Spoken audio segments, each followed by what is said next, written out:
carving of a German Shepherd.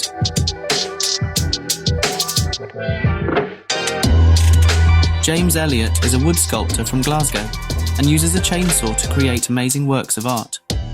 And what better carving to create than that of one of the world's most popular dogs? Once the shape is done, he uses specialist tools to carve out the finer details.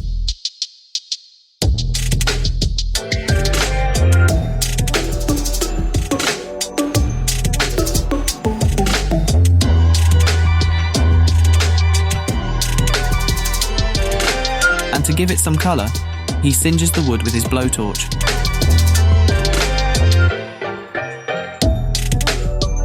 Just look at the results.